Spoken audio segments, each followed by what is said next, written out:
ধরার মাঝে কেউ তো স্থায়ী হয় না,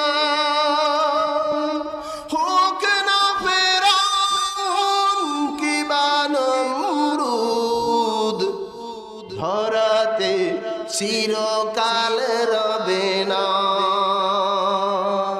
পৃথিবীতে কেউ তো স্থায়ী হয় না, হোক না ফেরাউন কিবা নমরুদ, ধরাতে চিরকাল রবে না। যত বড়ই ক্ষমতা থাকুক না কেন, যত শক্তি যত পাওয়ার আপনার থাকুক না কেন, এই জমিনের ভিতরে আপনি চিরজীবন চিরস্থায়ী থাকতে পারবেন না। মায়ের গর্ভ থেকে যখন জমিনে এসেছেন, আপনার মাথার ভিতরে কালো চুল ছিল না, মুখের ভিতরে দাঁত ছিল না, আপনি হাঁটতে পারতেন না, কথা বলতে পারতেন না। অলৌকিক শক্তিতে আপনার মুখের ভিতরে দাঁত গজালো, মাথার ভিতরে কালো চুল গজালো, হাঁটুর ভিতরে শক্তি আসলো। আপনার ক্রমান্বয়ে যত বয়স বার্ধক্যের দিকে যাবে, আস্তে আস্তে আপনার মাথার কালো চুলগুলো সাদা হইয়া যাবে। আস্তে আস্তে আপনার মুখের ভিতরে অলৌকিক ভাবে দাঁত গজানো দাঁতগুলো পড়ে যাবে, আপনার শরীরের ত্বকগুলো নষ্ট হয়ে যাবে।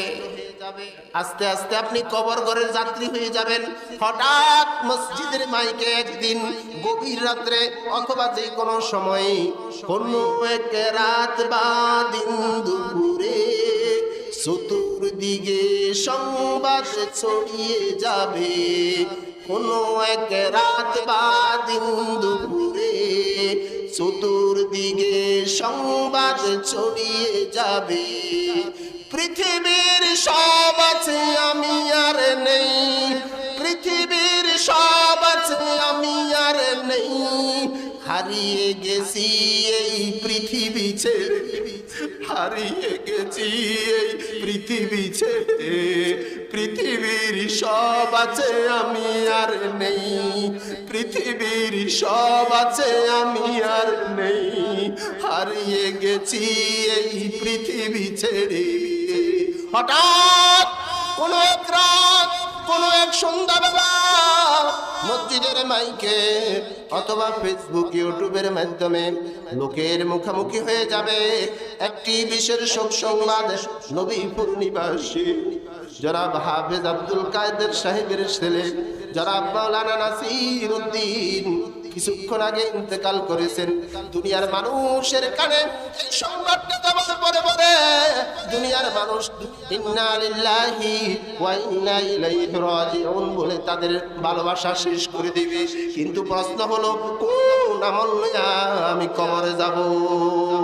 এই জন্য আমি যে কথাটা বোঝানোর চেষ্টা করলাম, একটু সুচিন্তায় আপনার জীবনটাকে পরিবর্তন করে দিতে পারে। আপনি যে দুনিয়া দুনিয়া করে নিজে অপরাধের সঙ্গে লিপ্ত হচ্ছেন, মনে রাখবেন ও বিবেকবান সচেতন লোকেরা, মনে রাখবেন কিয়ামতের ময়দানে আপনার পাপের ভাগ আপনার ছেলে নিবে না। আজকে আপনি মায়ের জন্য, মাকে খুশি, মায়ের মুখে খুশি ফোটানোর জন্য, স্ত্রীর মুখে খুশি ফোটানোর জন্য, ছেলে মেয়ে সংসার নিয়ে আপনি একটা সুন্দর ভাবে সংসার গঠন করার জন্য আপনি সুদের উপরে টাকা লাগাইলেন, আপনি ঘুষের টাকা খাইলেন, আপনি বিভিন্ন রকমের অপকর্মের টাকা আপনার পকেটের ভিতরে নিলেন। কেন নিলেন? যাতে সংসারে পরিবার পরিজন নিয়ে সুখ শান্তিতে থাকতে পারেন। নিজে একা তো আর আপনি হারাম টাকা ভক্ষণ করেন নাই, কিন্তু আফসোস কিয়ামতের ময়দানে আপনার পাপের ভাগ আপনার ছেলে নিবে না।